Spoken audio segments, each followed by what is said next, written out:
Kinetic Rush finally came, and you know what? I was so ready, especially after all these months.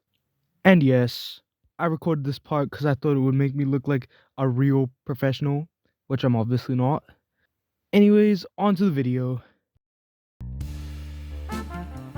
Instead of heading straight for my Blender file, I decided to plan out my scene a little bit.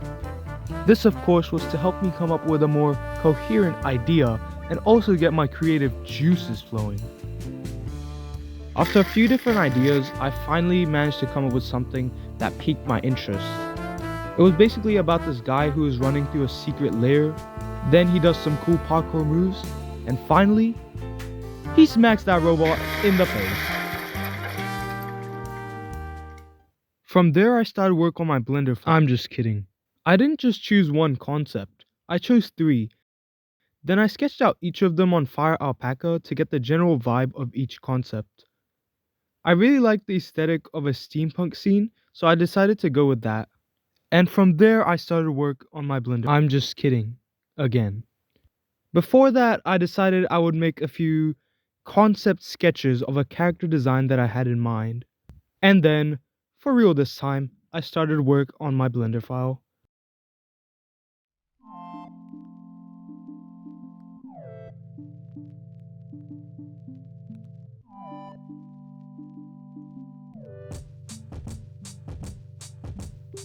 After looking through a few reference pictures on Pinterest, I started modeling my underground subway.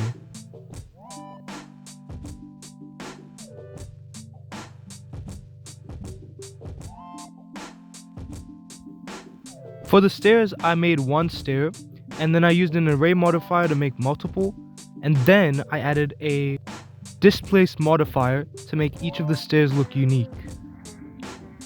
At this point, I was coming up with a story for my render. Basically, it's a steampunk world that was taken over by robots.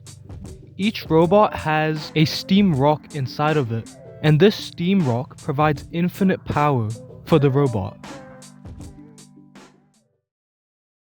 Now, at first, everything was fine, but then one day, a robot, instead of having one steam rock inside of it, it had 2. This meant that the robot was super intelligent and it could communicate with other robots telepathically. Not only that, but it could also control the robot's consciousness. And so in the end, that's how robots started to take over the world. Now, our main character here, he had lost his dad to the robots. But just before he passed away, his dad taught him cyber combat. Now, in order to avenge his father, he goes around and destroys robots. And in the render that we see him, he's going through an abandoned underground subway where the robot's secret lair actually is. Okay, so that's quite a lot of lore to pack into just a 5-second clip. And honestly, I wouldn't say I was that successful in adding all of it. What I did was I put a few posters around, which would give clues as to what happened before this moment.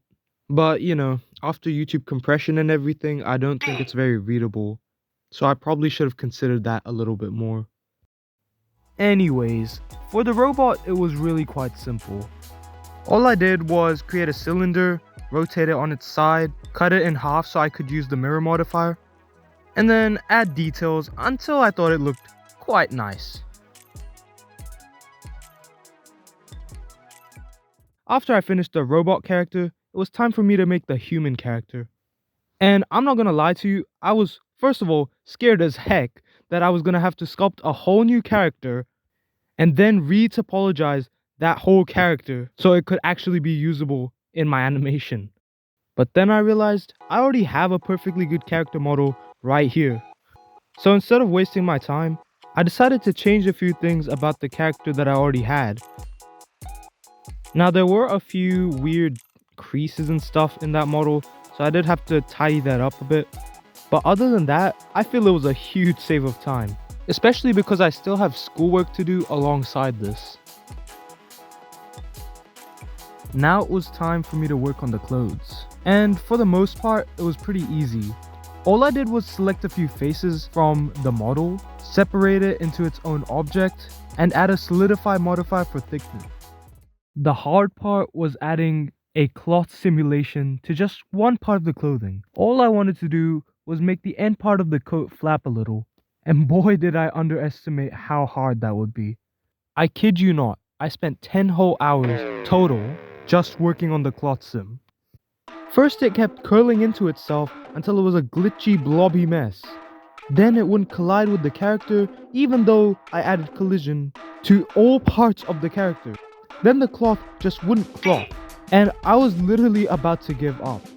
All I had done in those 10 hours was change some settings, bake, change some settings again, bake. And on my budget laptop, it took so long, every single time. Now, I don't really remember what I did to fix this, but what I think I did was I reordered some modifiers, and somehow that fixed my problem. I cannot express to you how relieved I was when I figured that out. And now that the hard part was out of the way, it was just adding the finishing touches. So I started working on the posters that I mentioned earlier, and then I placed those posters around. The final thing on my to-do list was compositing. And once I finished that, all I had to do was hit the render button.